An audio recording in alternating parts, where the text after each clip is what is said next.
Okay, hari ini kita akan tunjukkan cara untuk mengeluarkan piston daripada kaliper menggunakan tekanan angin daripada kompresor lah. Okay, langkah yang pertama, kita akan masukkan angin di pipe untuk brake ni.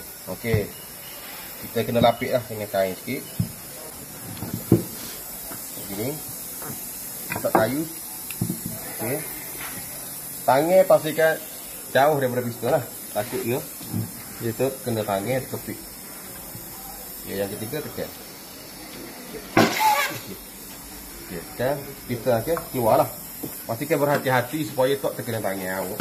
Okey, cabut kayu. Cabut kayu.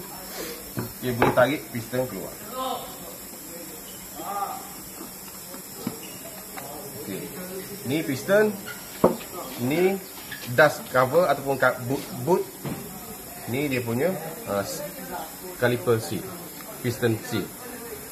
Okey, stop. Okey, sekarang ni saya akan menunjukkan kaedah untuk memasang piston dengan seal yang baru ke dalam kaliper.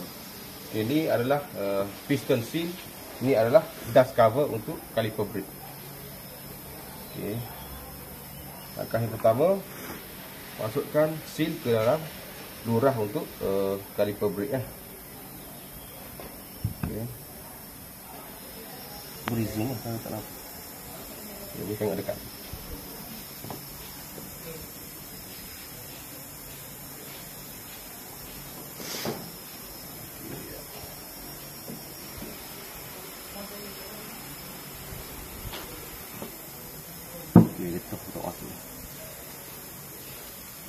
Okey. Okey, tunjuk dah. Pastikan getah ni rata lah. Rata. Okey. Langkah yang kedua, bersihkan piston. Pastikan piston ni bersih. Okey.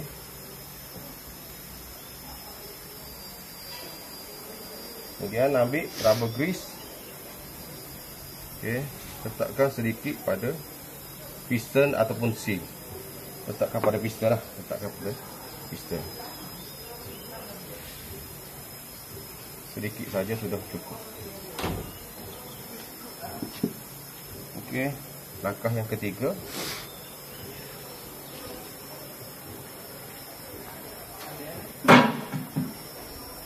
Okey, masukkan sini. Getah ni, yang ni luar, yang ni dalam. Okey, masuk gini. Okey, pada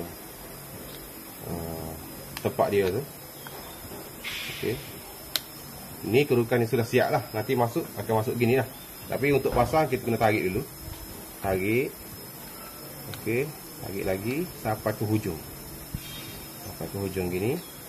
Jangan tercabut lah. Okey, tarik sampai ke hujung gini. Okey, biar duduk ada jarak ni supaya benda ni boleh masuk di sini.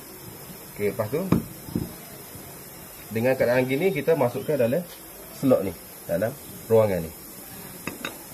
Okey, ni kena pandai sikit lah. Kena pandai main-main sikit.